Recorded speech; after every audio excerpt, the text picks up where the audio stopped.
Like Gallipoli, the former Italian coastal fortress of Tobruk in Libya has a distinguished place in Australia's war annals.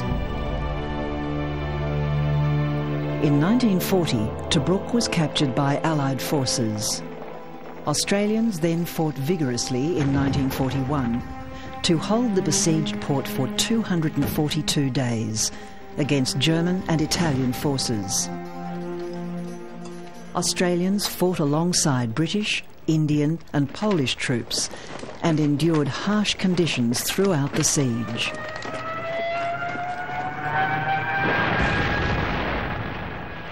(1941) was a bleak time for the Allied forces. The British had already been forced out of France the previous year, and although inroads had been made in North Africa against the Italians, Hitler's new Africa Corps under General Rommel forced the retreat of Allied forces from the Libyan desert.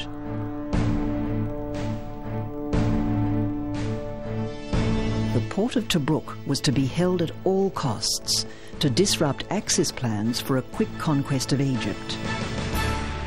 On the 10th of April 1941, the Tobruk fortress was cut off by land. The epic siege had begun.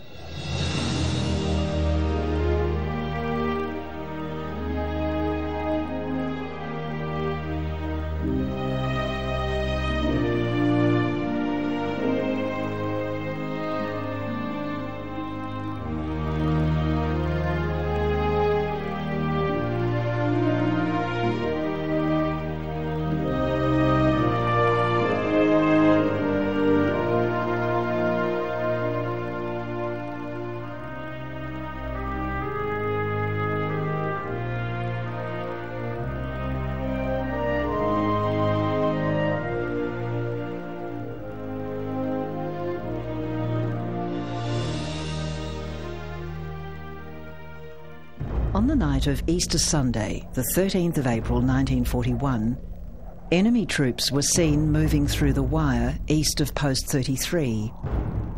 Realising the enemy had to be dislodged, 23-year-old Sydney Lieutenant Austin Mackle led a section of 6 men to drive the enemy back at bayonet point. About 40 yards from them, we went to ground and had a breather, and then Mackles told us to get mobile and start yelling our heads off, like we make out we was 100 instead of 7, and which we did. But I don't know how we got there, to be honest with you. We were dancing over trace of bullets there, and how they didn't knock us over in the legs or somewhere, I'll never know. The odds were over 4-1 in the Germans' favour. Back in Post 33, Private Jack Harris was providing covering fire. In the trench where we were, our heads were just at ground level, and the other people, they were on the skyline, you know, and we could see our blokes in amongst them. They were clubbing and thrusting and everything. But of course, we couldn't see who they were, but we could just see them. Mackle's corporal, Jack Edmondson, had been seriously wounded by a burst of German machine gun fire. The whole turnout only went for about 3/4 of an hour, and in that time, Mackle had shoved his bayonet into a bloke, and someone else had him round the legs, and he screamed out for Jack to help him. And Jack had been wounded. He copped it must have been a burst through his gut, because he had a hole in the back, in his back that you could put your fist in. And he went and rescued Mackle and killed these 2 blokes that Mackle was wrestling with. And there was grenades going off and machine gun fire, and then all of a sudden it was amazing to see all these blokes that had come through the wire taking off, and they were screaming and running, and our blokes didn't chase them, they let them go, you know, but apparently everything then went quiet, and then our blokes start coming in, and Dougie Foster and Edgar Smith were carrying Jack Edmondson. Jack Edmondson died a short time later. He was posthumously awarded the Victoria Cross, the first to be won during World War II by an Australian. Mackle's charge had routed the German probe, and it was a couple of hours before they sent forward another force strong enough to open the gap near Post 33.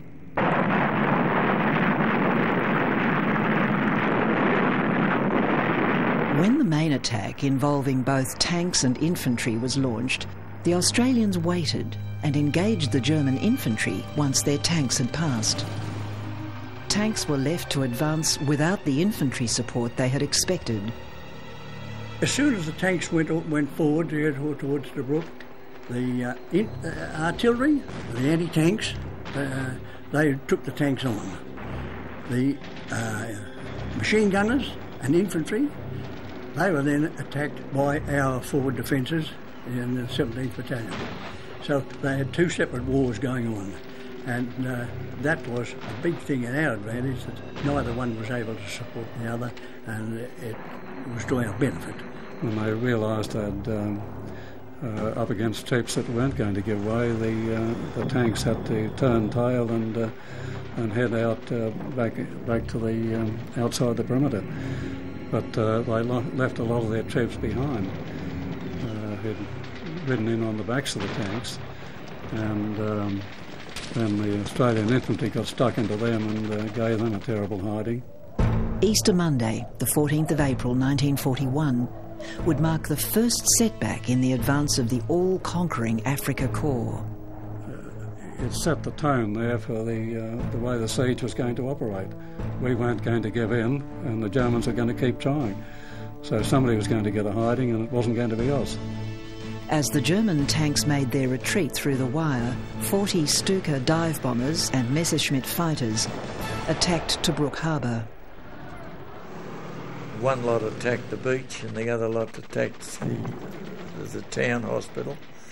And the next thing, they'd blown one ward down at the beach completely to bits. They were in tents, dug in tents. And they blew another ward up our end out. And in total our casualties were, well, I think there were 30 or 32 killed, and I don't know how many other wounded, but there were a heck of a lot. Norm Marr and Lloyd Tan were attached to the 2nd 4th Australian General Hospital. Throughout the siege, they endured countless air raids. Everyone was there, everyone was helping, you know, and casualties would be run up to the theatre very quickly, and they brought them over from the beach, the ones that were still alive. But it was a pretty frantic sort of a day. It's quite surprising in a way, just how much your training came into being. Even people that had no experience whatsoever, when something like this happened, they just went straight ahead and did what they were supposed to do. Cut off by land and with their backs to the sea, the Tobruk garrison relied heavily on support from the Royal Australian Navy, with assistance from the Royal Navy and Merchant Navy. I don't remember going up to Tobruk at any time and not firing the guns in anger. Ships from the Egyptian port of Alexandria, or Alex as it was known to the troops, would approach Tobruk under the cover of darkness. They would offload troops and much-needed supplies before loading the wounded, all in a very short space of time, while enduring relentless enemy bombardment of the harbour. And the idea being to get into Tobruk as fast as you could, get the stuff off the ship and get whatever you were taking back on board and get out and hopefully would have as much dark going down that way as you had light coming up. There was a race